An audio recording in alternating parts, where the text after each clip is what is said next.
There's so much emotionally charged hype out there designed to sell newspapers and advertising rather than inform investors and traders. Want entertainment? Buy a newspaper or magazine or turn on the news.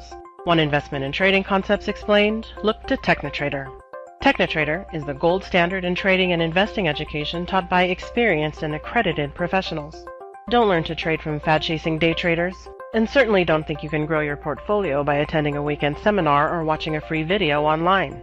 Success in the financial markets is attainable, but like any high-paying profession, it requires the proper education to achieve consistent success. Join those happy few who've taken their investing and trading seriously. Call 888-846-5577 or visit technotrader.com.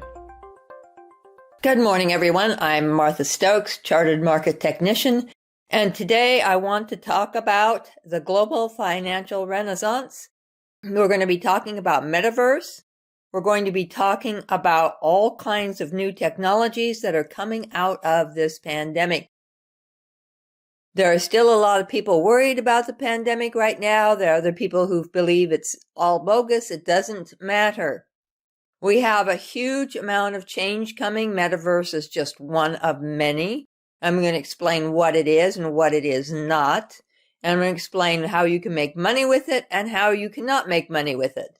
And how you deal with all of this news hype that is all a flurry right now, that will probably die out because it does not yet exist.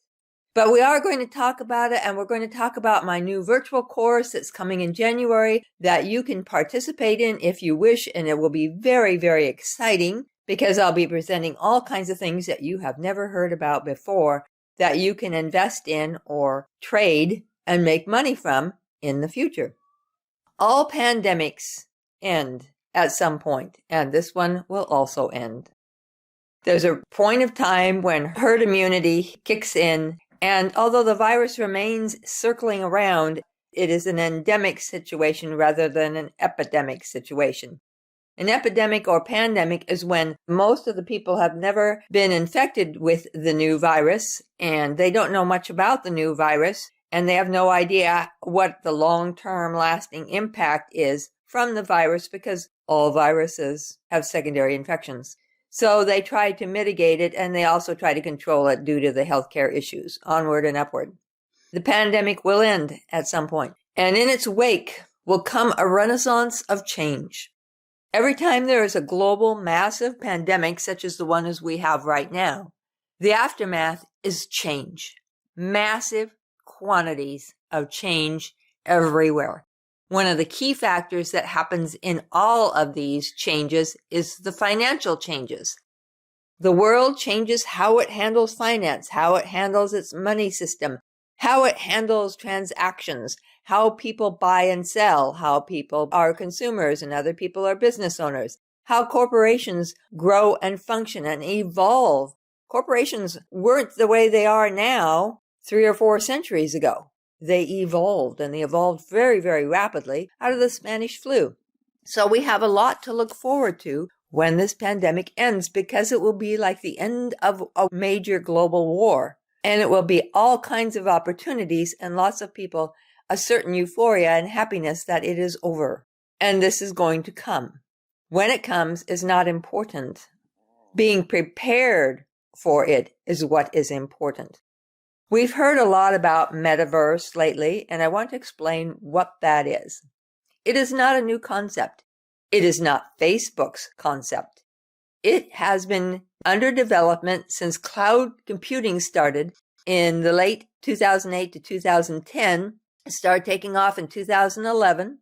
I did my cloud virtual courses to 2011, 2012, 2014 to get everyone up to date on the cloud technology, and then all of the stocks took off, and those who participated in my virtual course knew what they could buy and invest in and understood what the 3 primary dominant companies were in each of the niches of the cloud computing technology. This gave them a heads up and an advantage over everyone else because they knew where to go and what to choose to invest in. I'm not a recommendation service, but I will explain new technologies. I will explain how things work. I will explain why there are always 3 dominant companies and how to choose one of those, because you only need one, that will grow exponentially and you will benefit from. Sometimes they're big blue chips. Sometimes they're just small companies that are just starting up right now. And you need to know and understand what makes a great company and what makes a company not so great. Because not every company is going to be a Google or an Amazon or an Apple. Sometimes it takes other things to help them grow. We're going to talk about Metaverse. Metaverse was started in 2011. It was a concept that we needed to change the internet. The internet is actually very flat. It is not three-dimensional. It is not that interpretive. It takes a certain set of algorithms to understand what you're doing, but it only can track. And even the machine learning and the artificial intelligence that's applied to the algorithms are insufficient. I constantly spoof Google search. I constantly spoof Google algorithms, which are supposed to be brilliant. But I spoof them all the time because Google thinks I'm a 30 to 36-year-old man. Because the things I'm interested in, the things that I research, are more masculine, and the things that I look at are more masculine. Simply because I'm fascinated with new technology and scientific changes and innovation and new inventions. And Google doesn't have an algorithm that can decipher who I really am. So I can go all over the internet doing all kinds of research and studies deep into areas that most people never go and find out information that no one else knows because the retail information is old news and it's also slanted to influence you to buy something that is being advertised along with that article. Advertisers direct the company as to what they want you to read to convince you to buy whatever product they're selling, whether it's a brokerage account or a stock or some other platform or whatever it is in the financial world, or clothing, a car, whatever it is that they want you to buy. So you have to be careful with the news because the news is usually not very accurate. So we had in 2011, the Metaverse was started. We needed to revamp the internet. We needed to change it. It's still going on. It was a slow thing because like most of this kind of technology, it was open source. It was everybody sharing. And when you don't have money behind it, it takes a lot longer. We have Wikipedia, which I dearly love, but it struggles because it doesn't have any money to back it. So free open source is tough and it slows down the process, not because the people aren't willing to contribute and change and improve it, but because there's no money behind it. There's no corporate entity backing it or pushing it to make it grow faster. We're not talking about government money. That's a waste of time. Corporations change the world. Corporations decide what color is going to be in season this year. Corporations decide what cars everybody's going to fall in love with.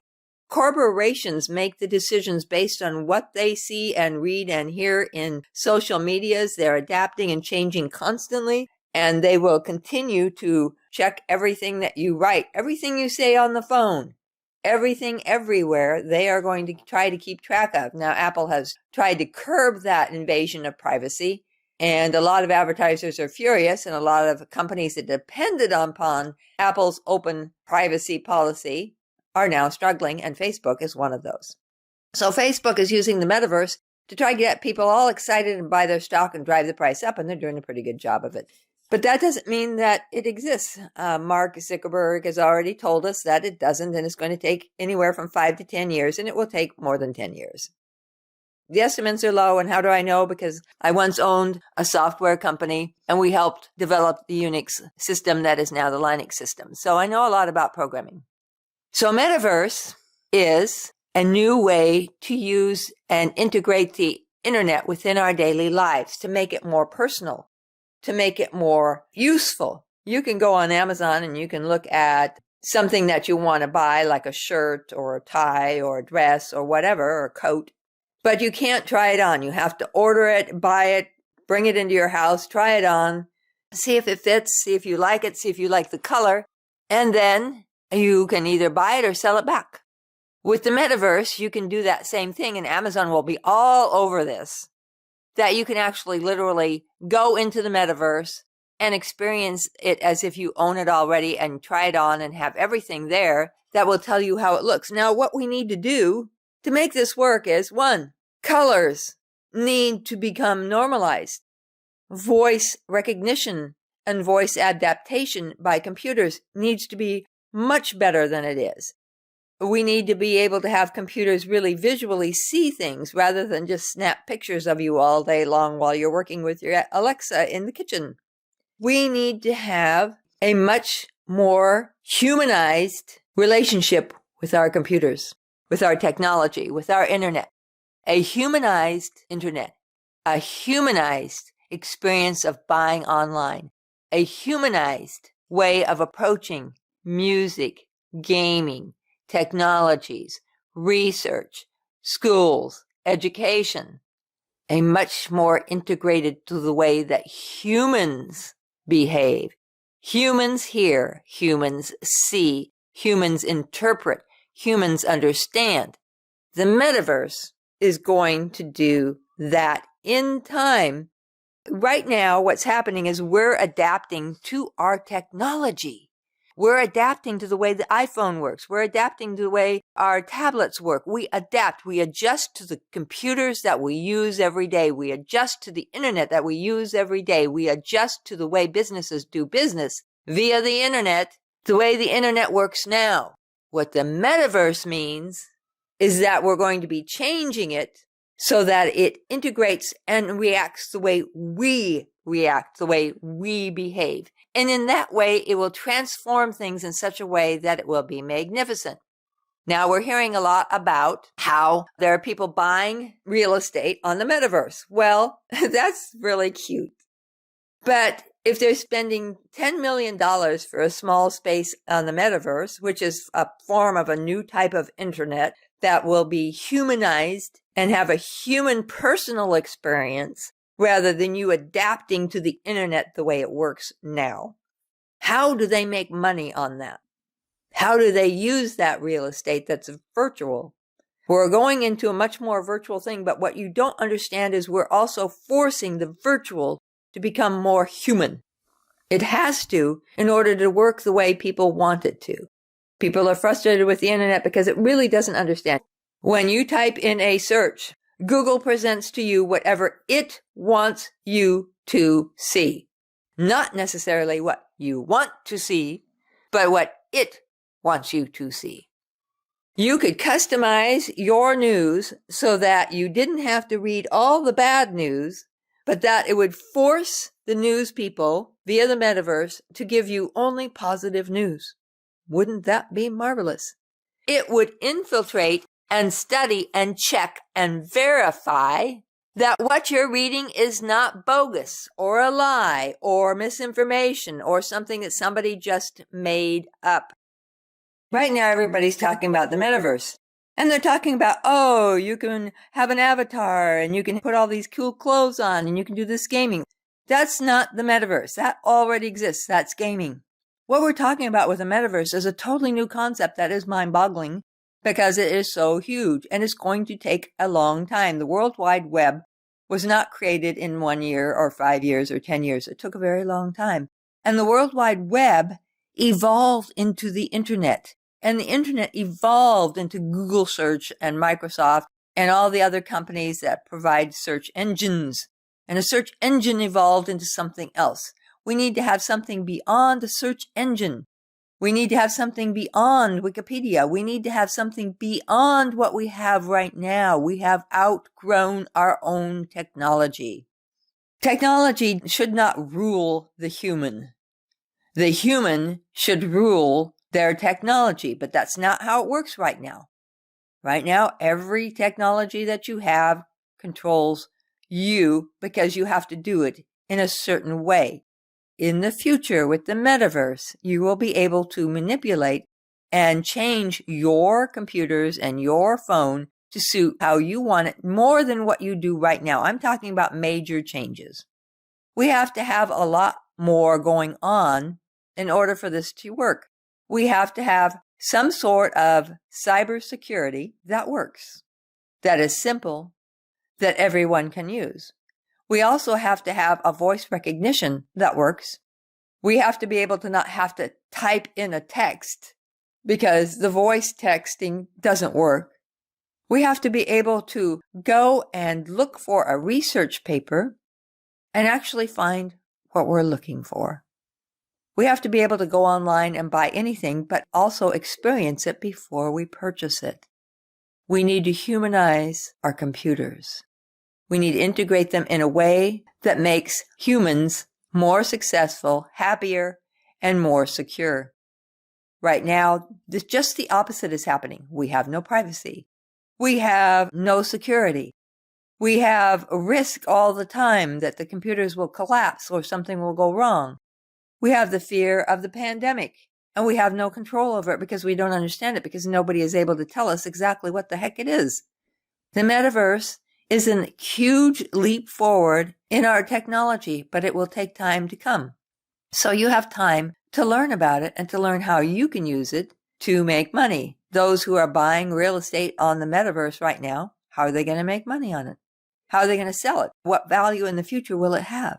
We're all assuming it's going to have value. Oh, it's going to have value. Oh, real estate. Oh, let's buy that. Well, what the heck do you do with it?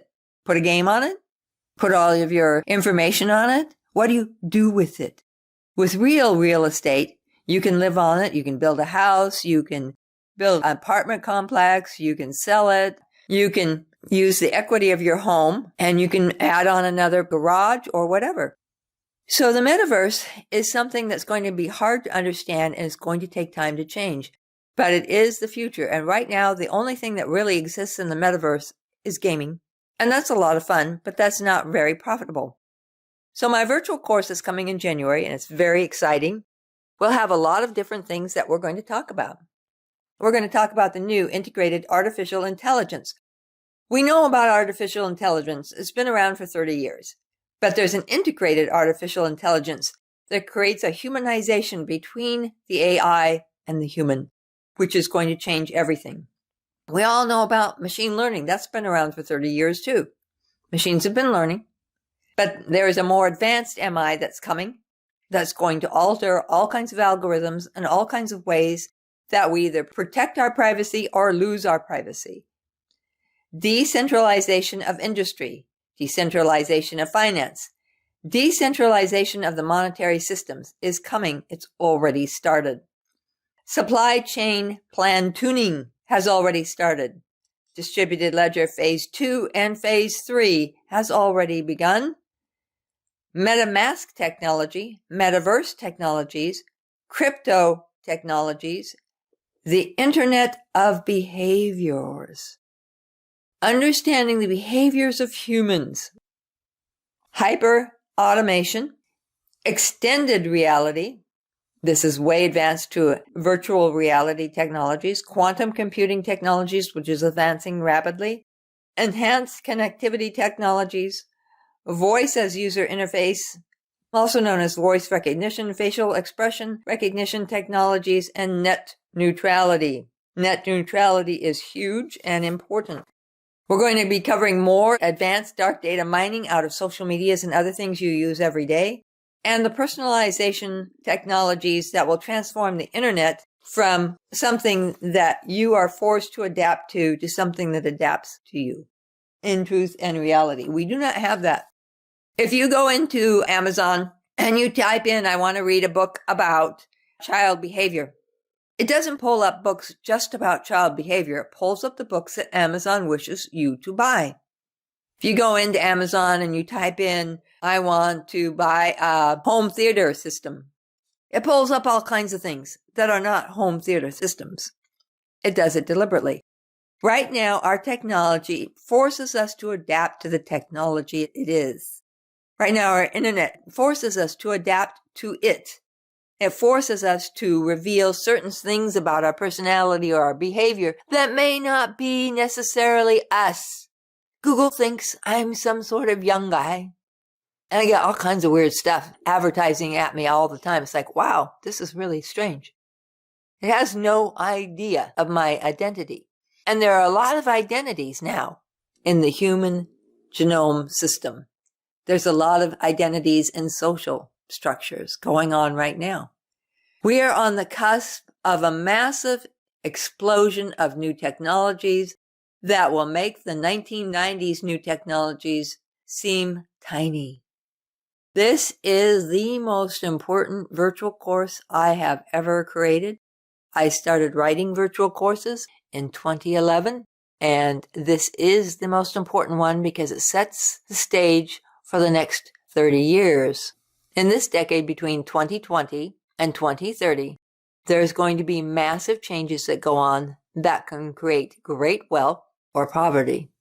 In this decade that we're already in, there are going to be many changes that will surprise people who are not ready for those changes. In this decade, there is going to be new technology that displaces older technology so quickly that you're going to be standing there wondering how you missed it. And you missed it because you didn't know about it. I'm offering you the opportunity for a window into the future with my virtual course. It's in January, and you need to sign up early because I will have to limit the number of people that attend. To get more information about that, all you need to do is go to technitrader.courses and register, and then request that you receive more information about my virtual course. If you're a student, you can go right to the student campus site and you can log in and check out the virtual course. The outline and everything is right there, and you can see what's going on. Only students are allowed on the student campus website. So if you want to get onto the student campus website and become part of the discussions and the communities and the successful traders that my students are, you need to become a student. Visit us. Get ready for the future. I'm Martha Stokes, and that's the radio show for today. There's so much emotionally charged hype out there designed to sell newspapers and advertising rather than inform investors and traders. Want entertainment? Buy a newspaper or magazine or turn on the news. Want investment and trading concepts explained? Look to TechniTrader. TechniTrader is the gold standard in trading and investing education taught by experienced and accredited professionals. Don't learn to trade from fad-chasing day traders, and certainly don't think you can grow your portfolio by attending a weekend seminar or watching a free video online. Success in the financial markets is attainable, but like any high-paying profession, it requires the proper education to achieve consistent success. Join those happy few who've taken their investing and trading seriously. Call 888-846-5577 or visit technitrader.com.